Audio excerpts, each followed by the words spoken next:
toutes ces juridictions ont des compétences pénales, tout comme des compétences civiles, à l'exception des juridictions du tribunal de travail qui n'a pas de compétences pénales. Mais les juridictions qui restent, qui sont dans l'ordre judiciaire, ont des compétences pénales et des compétences civiles.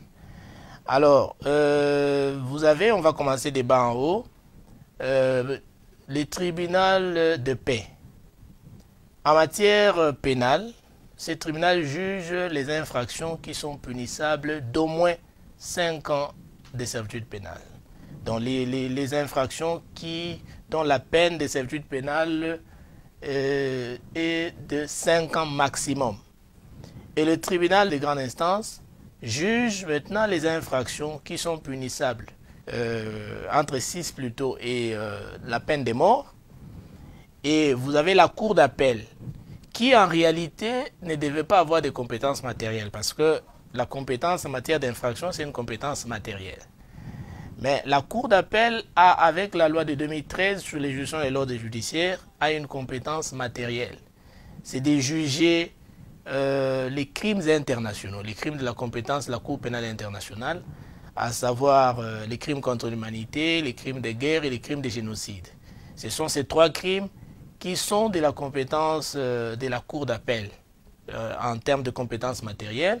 Mais en dehors de cette compétence, la Cour d'appel connaît au second degré les décisions qui sont rendues par le tribunal de grande instance. C'est-à-dire lorsque vous êtes au tribunal de grande instance, par exemple en matière pénale, que le tribunal de grande instance a rendu une décision, c'est à la cour d'appel qu'il faut interjeter appel pour que le juge d'appel connaisse au second degré cette affaire.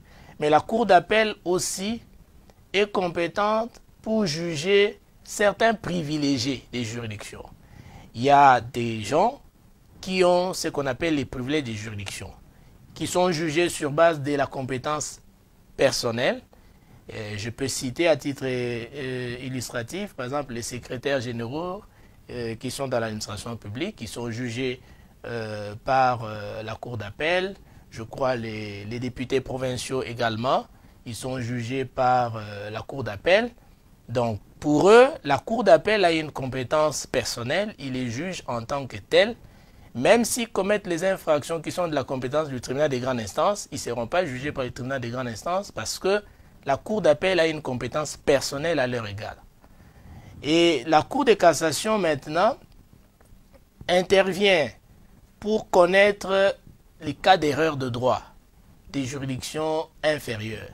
C'est-à-dire, puisque c'est la cour de cassation qui chapeaute toutes les juridictions de l'ordre judiciaire, lorsque une décision a été rendue au second degré et que cette décision contient une erreur de droit, c'est en ce moment-là que l'on peut saisir la cour de cassation pour que la cour de cassation corrige cette erreur de droit. Parce qu'en droit, nous avons droit seulement à 2 degrés de juridiction, ce qu'on appelle les doubles degrés de juridiction. Mais après le double degré de juridiction, s'il y a des erreurs dans la décision qui est rendue par le juge, c'est à la cour de cassation de les corriger. Et la cour de cassation peut aussi corriger les erreurs des faits. C'est ce qu'on appelle par le pourvoi en révision.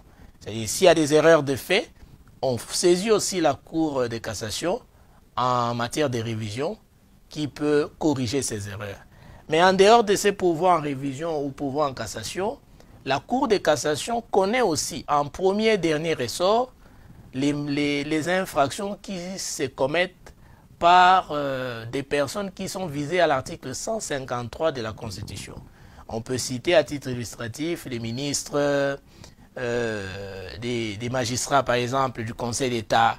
Ils sont justiciables de la Cour de cassation et la Cour de cassation connaît en premier et dernier ressort les infractions qui se commettent par ces personnes. Et en cette matière, il n'y a pas d'appel.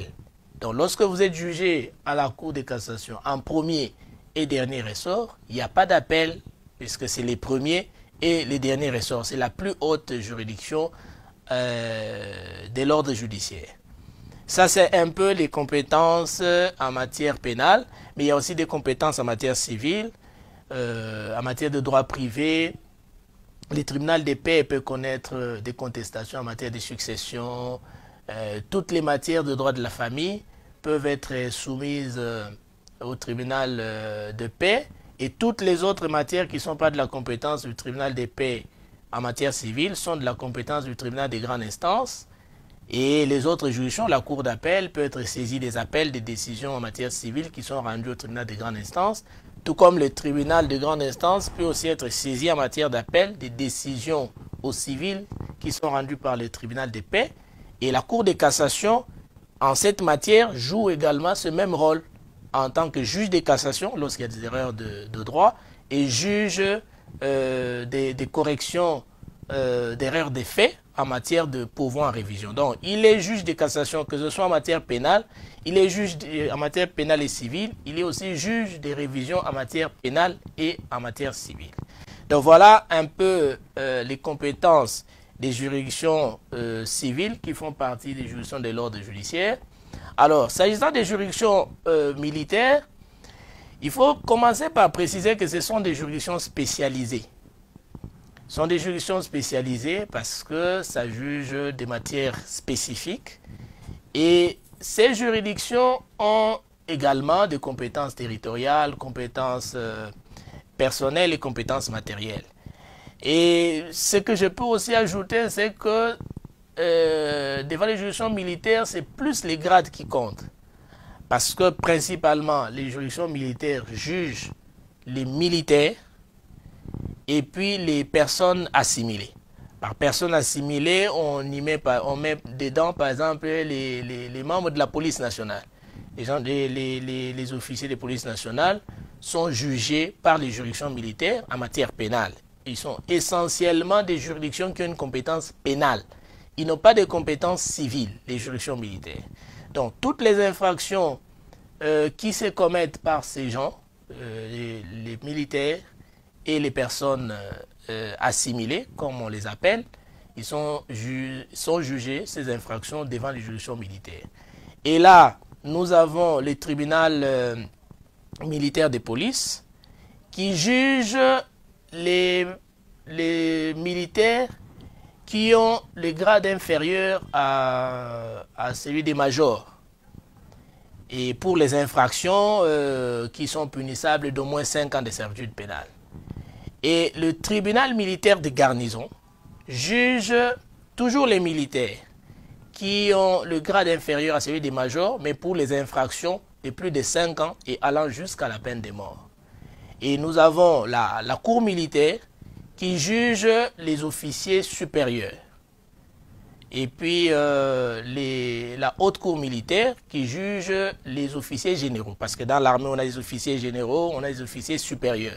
Les officiers supérieurs sont de la juridiction de la cour militaire, et les officiers généraux, la haute cour militaire, et les officiers supérieurs sont justiciables de la cour militaire. Mais il y a aussi la cour opérationnelle militaire, la cour militaire opérationnelle plutôt, qui juge tous ceux qui commettent les infractions en temps de guerre. C'est-à-dire lorsqu'on établit les zones opérationnelles, telles que là, par exemple, on a décrété l'état de siège dans une partie de la République, il faudra que le chef de l'État prenne une ordonnance qui va constituer les membres de la cour militaire opérationnelle.